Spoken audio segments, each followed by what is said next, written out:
بسم اللہ الرحمن الرحیم۔ جو شخص موت کا منتظر ہے وہ تیزی کے ساتھ نیکیوں کی طرف دوڑتا ہے۔ اگر کوئی تم سے بھلائی کی امید رکھتا ہے تو اسے مایوس مت کرو، کیونکہ لوگوں کی ضرورت کا تم سے وابستہ ہونا تم پر اللہ کا خاص کرم ہے۔ اگر کوئی آپ کی فکر کرتا ہے تو اس کی قدر کرو، کیونکہ دنیا میں تماشائی زیادہ ہیں اور فکر کرنے والے بہت کم ہوتے ہیں۔ زندگی کے ہر موڑ پر صلح کرنا سیکھ لو، کیونکہ جھکتا وہی ہے جس میں جان ہوتی ہے، اکڑنا تو مردے کی پہچان ہوتی ہے۔ اس شخص میں دلچسپی ہرگز نہ لو جو تم سے دوری اختیار کرتا ہو۔ اخلاق ایک دکان ہے اور زبان اس کا تالا۔ تالا کھلتا ہے تو معلوم ہوتا ہے کہ دکان سونے کی ہے یا کوئلے کی یا کسی کی۔ اخلاق ایک دکان ہے اور زبان اس کا تالا۔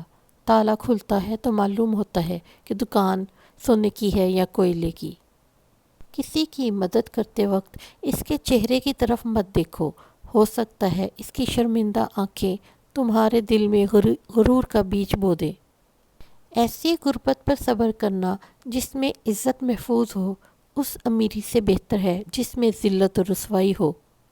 بھائیوں کے حقوق ضائع کرنے سے اللہ تعالیٰ اپنی رحمت کے دروازے بند کر دیتا ہے۔ برائی کرنے والے کے ساتھ بھلائی کرنا ایمان کے کامل ہونے کی علامت ہے۔ حسد بیماریوں میں سے سب سے بدترین بیماری ہے۔ حسد نیکیوں کو اس طرح تباہ کر دیتا ہے جس طرح آگ لکڑی کو جلا دیتی ہے۔ لوگوں کے عیب سے اس طرح غافل ہو جاؤ جیسے سوتے وقت تم دنیا سے غافل ہوتے ہو۔ جاہل ہی اپنی رائے کو کافی سمجھتا ہے، بدترین رائے وہ ہوتی ہے جو شریعت کے خلاف ہو۔ جو شخص یہ جاننا چاہتا ہے کہ اللہ تعالیٰ کے نزدیک اس کی کیا قدر و منزلت ہے تو اسے دیکھنا چاہیے کہ گناہ کا ارتکاب کرتے ہوئے اللہ کی کیا قدر و منزلت ہے۔ اگر توکل کرنا سیکھنا ہے تو پرندوں سے سیکھو۔